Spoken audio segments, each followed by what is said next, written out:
plusieurs particularités. Déjà, les hospitalisations de semaine sont quelque chose d'assez particulier au service. L'autre particularité, qu'on travaille avec les partenaires essentiellement, notamment les partenaires médico-sociaux et partenaires sociaux. Et puis, la dernière particularité aussi au choix de la composition de l'équipe, nous avons fait le choix de mettre un duo éducateur et infirmier qui permet de mettre en valeur plusieurs axes de travail. Quel est le profil des patients accueillis ? Toutes sortes de profils sont accueillis. Alors c'est tout patient qui est adressé par un psychiatre extérieur qui nous l'adresse pour une problématique autour de la psychiatrie, de la santé mentale. Il reste combien de temps en moyenne ? Alors la moyenne peut être très variable, ça peut être sur une semaine dans le cadre des hospitalisations de semaine, ça peut être aussi sur plusieurs semaines, le maximum étant 3 mois. Sachant quand il reste 3 mois, il reste 7 jours sur 7, 24 heures sur 24 ici ? Ça peut arriver, effectivement. Alors on peut organiser des permissions, toujours en lien avec les partenaires ou avec les parents, qui permettent aussi régulièrement de sortir. Mais effectivement, il s'agit d'un service hospitalier, donc 7 jours sur 7, 24 sur 24, 365 sur 365.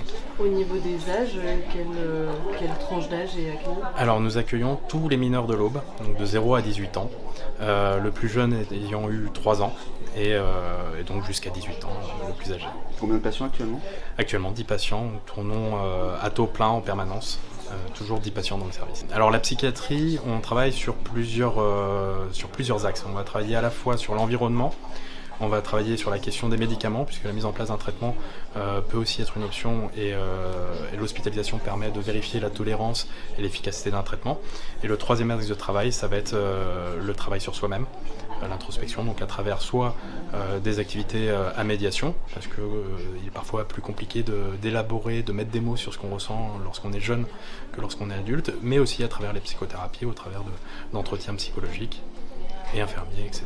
Moi, ça fait 3 ans que je viens ici, je suis déjà allé en pédiatrie, mais j'étais en seconde, donc là je suis en terminale. Donc j'ai commencé déjà dans l'ancien service, au N3, donc à l'hôpital Simone Veil. Et donc là c'est ma 3e hospitalisation ici. Donc 2 en semaine et une traditionnelle. Et pour ne pas tout dévoiler, j'y suis principalement parce que je suis une personne transgenre. Donc j'ai aussi un suivi à l'extérieur, mais ici le docteur Catien qui me suit m'appuie énormément pour que je puisse continuer déjà sur cette lancée-là, sans pour autant que je me trompe, si on peut dire ça comme ça. Et puis encore aujourd'hui, j'ai eu une injection, donc, ça a été fait par l'équipe infirmière. Qu'est-ce que tu viens justement trouver ici finalement dans cette unité ?